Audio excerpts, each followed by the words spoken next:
నేను ఈ వీడియో చేయడానికి మెయిన్ రీజన్ వచ్చేసి సిఎస్కే నేనైతే ఇలా చూడలేకపోతున్నాను. సో చాలా స్ట్రగుల్ అవుతున్నారు సిఎస్కే ఈ సీజన్లో. సో అలాగే ఒక కోఇన్సిడెన్స్ కూడా ఉందన్నమాట. 2020కి ఈ సీజన్కి ఒక చిన్న కోఇన్సిడెన్స్ ఉంది, అది కూడా నేను చెప్తాను ఈ వీడియోలో. సో వీళ్ళు ఆప్షన్లో సరిగ్గా పర్ఫామ్ చేయలేదు నా ఐడియాలజీ ప్రకారం. సో పవర్ హిట్టర్స్ లేరు, చాలా ఉన్నాయి వీక్నెసెస్. సో అవన్నీ మనం ఈ వీడియోలో డిస్కస్ చేద్దాం. Let's start.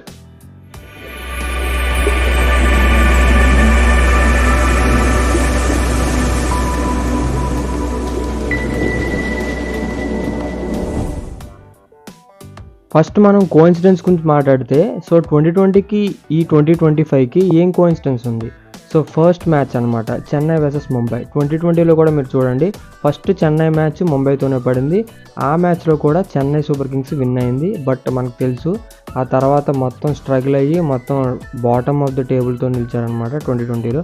సో 2025 కూడా అలాగే జరుగుతుంది ప్రజెంట్ కరెంట్ ఫామ్ చూసుకుంటే. సో వీళ్ళు చేసిన బిగ్గెస్ట్ మైనస్ ఏంటంటే, ఆప్షన్లో కొనడానికి 24 ప్లేయర్స్ కొన్నారు, కాకపోతే అందులో పవర్ హిట్టర్స్ లేరనమాట. సో ప్లేయింగ్ లెవెల్ చూసుకుంటే మీరు 11 ప్లేయింగ్ 12 చూసుకుంటే, సో అందులో ఓన్లీ 1 పవర్ హిట్టర్ ఉన్నాడు, that is called Shivam Dube అనమాట.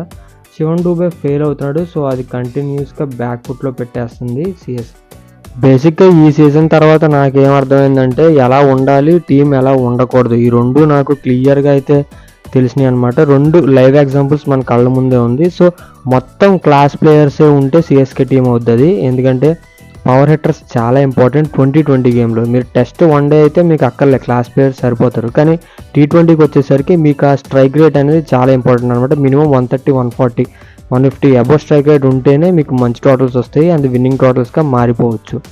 సో ఇక్కడ బేసిక్లీ ఏం జరిగిందంటే, పవర్ హిట్టర్స్ కొనలేదు వీళ్ళు, ఓన్లీ క్లాస్ ప్లేయర్స్ మీద డిపెండ్ అయ్యారు. సో ఇంకొక ఎగ్జాంపుల్ ఏంటంటే, మొత్తం అంతా పవర్ హిట్టర్సే ఉంటే టీంలో, అది SRH టీం అవుద్ది. మనకు ముందే తెలుసు కదా, SRH టీం మీద చాలా ఎక్స్పెక్టేషన్స్ ఉన్నాయన్నమాట ఈ ఇయర్లో.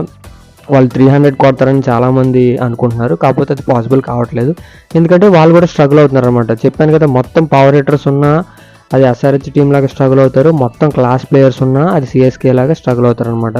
సో ఈ combination of power hitters and classic players, so ఇదైతే బెస్ట్ టీమ్ కాంబినేషన్ అవుతుంది ఎప్పుడైనా సరే. సో RCB చూసుకోండి, విరాట్ కోహ్లీ క్లాస్ ప్లేయర్, తన చుట్టూ పవర్ హిట్టర్స్ ఉంటారు, లైక్ లివింగ్స్టన్ కానీ, టిమ్ డేవిడ్ కానీ, ఫిన్ సాల్ట్. సో వీళ్ళందరూ పవర్ హిట్టర్స్. సో అలా చాలా వరకు ఉంది, like LSGలో necklace Pooran, Mitchell Marsh, వీళ్ళంతా పవర్ హిట్టర్స్ అనమాట. సో అది అనమాట ల్యాగ్ అవుతుంది సిఎస్కే. సో వీళ్ళు ఏంటంటే ఇంక చేసేది ఏం లేదు, ఇప్పుడు మనం ఏం చేయలేం కాబట్టి ఇప్పుడు యంగ్స్టర్స్కి అయినా ఛాన్స్ ఇస్తే కాస్త బెటర్ ఛాన్స్ ఉంటుంది. సో యంగ్స్టర్స్ని గ్రూమ్ చేసుకోవడానికి. సో ఇప్పుడు మనం ట్రై చేయాల్సింది మెయిన్ ఓపెనింగ్ కాంబినేషన్ అనమాట. మనందరికీ తెలుసు ఓపెనింగ్ కాంబినేషన్ అనగానే సిఎస్కేకి కాన్వే అండ్ గైక్వాడ్, వీళ్ళిద్దరూ మంచి కాంబినేషన్. 2023లో కప్ రావడానికి one of the biggest reason వీళ్ళు కాంబినేషన్ అనమాట. చాలా రన్ స్కోర్ చేశారు. సో దాన్ని దృష్టిలో పెట్టుకుని ఇప్పుడు ఈ కాంబినేషన్ తీసుకురావడానికి ట్రై చేస్తున్నారు. లాస్ట్ ఢిల్లీతో మ్యాచ్ తర్వాత ఓడిపోయిన తర్వాత ప్రెస్ కాన్ఫరెన్స్లో ఫ్లెమింగ్ అదే చెప్పారనమాట, ఇది మాకు బెస్ట్ ఓపెనింగ్ కదా, సో మేము తీసుకురావడానికి ట్రై చేస్తాం నెక్స్ట్ మ్యాచ్లో అనేసి. ఇప్పుడు మీరు ప్రజెంట్ చూసుకున్నట్టయితే 2025లో చాలా మంది యంగ్స్టర్స్ చాలా బాగా ఆడుతున్నారు అనమాట. సో అందుకనే సో సిఎస్కే ఆ ఓల్డ్ ఫామ్లో, అంటే ఎక్స్పీరియన్సే బెటర్ మాకు అనే ఓల్డ్ ఫామ్లో పక్కన పెట్టి, సో ఇప్పుడు యంగ్స్టర్స్ లైక్ షేక్ రషీద్ ఉన్నాడు. షేక్ రషీద్ మన గుంటూరు ఆంధ్రప్రదేశ్ అబ్బాయి అనమాట. సో తనకు ఛాన్స్ ఇస్తే చాలా బెటర్. నేను తన డొమెస్టిక్ ప్లేయింగ్ చూశాను అనమాట, చాలా బాగా ఆడుతున్నాడు. అండ్ అలాగే వంశ్ బేడి కూడా మంచి ప్లేయర్ అనమాట, వికెట్ కీపింగ్ బ్యాట్స్మెన్ తను. సో ఇలా చాలా మంది యంగ్స్టర్స్, 2-3 యంగ్స్టర్స్ ఉన్నారు, వీళ్ళని ట్రై చేస్తే బెటర్ అనమాట.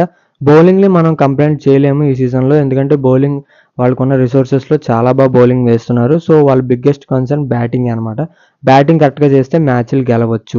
సో ఇంకోటి ఏంటంటే, BCCI స్ట్రిక్ట్ ఆర్డర్ ఏంటంటే, మాకు బ్యాటింగ్ ఫ్రెండ్లీ వికెట్సే కావాలని చెప్తున్నారు వాళ్ళు. సో బౌలింగ్ మీరు ఎంత మంచి అటాక్ ఉన్నా వాళ్ళు రన్స్ లీక్ చేస్తారు. సో దానికి మనం ఏం చేయలేం కాబట్టి, సో అన్ని టీమ్స్ కూడా బ్యాటింగ్ స్ట్రెంత్ బాగుంది ఎక్సెప్ట్ సిఎస్కే అనమాట. పవర్ ప్లేలో లోయెస్ట్ రన్ రేట్ ఉన్నది సిఎస్కేకి 7 ఉంది, చాలా దారుణం అది. సో ఇదనమాట, ఈ చేంజెస్ చేసుకుంటే సిఎస్కే మేబీ ఆ టాప్ 4లోకి వెళ్ళే ఛాన్స్ ఉంది, లేదంటే కష్టం బాస్. ఎందుకంటే చెప్పాను కదా, యంగ్స్టర్స్కి ఛాన్స్ ఇవ్వడం బెటర్ అనమాట. విజయ్ శంకర్, త్రిపాఠి, దీపక్ కూడా వీళ్ళందరినీ తీసేసి యంగ్స్టర్స్ ఛాన్స్ ఇస్తే కొంచెం ఏదైనా బెటర్గా పర్ఫామ్ చేయడానికి కొంచెం యూజ్ ఉంటుంది అనమాట వాళ్ళ కెరీర్కి కూడా. సో షేక్ రషీద్ని 3 years నుంచి బ్యాక్ చేస్తున్నారు, ఎందుకు చేస్తున్నారు నాకు అర్థం కావట్లేదు. ముఖేష్ చౌదరిని తీసుకొస్తున్నారు, ఏదో ఒక మ్యాచ్ ఆడుతున్నాడు, రన్స్ ఇస్తున్నాడు, వెళ్ళిపోతున్నాడు. సో అలా కాకుండా వేరే మనం మంచి బౌలింగ్ అటాక్ ఏం చేంజ్ చేయాల్సిన అవసరం లేదు. సో బ్యాటింగ్లోనే యంగ్స్టర్స్ని తీసుకొస్తే బెస్ట్ అని నా ఒపీనియన్ అనమాట.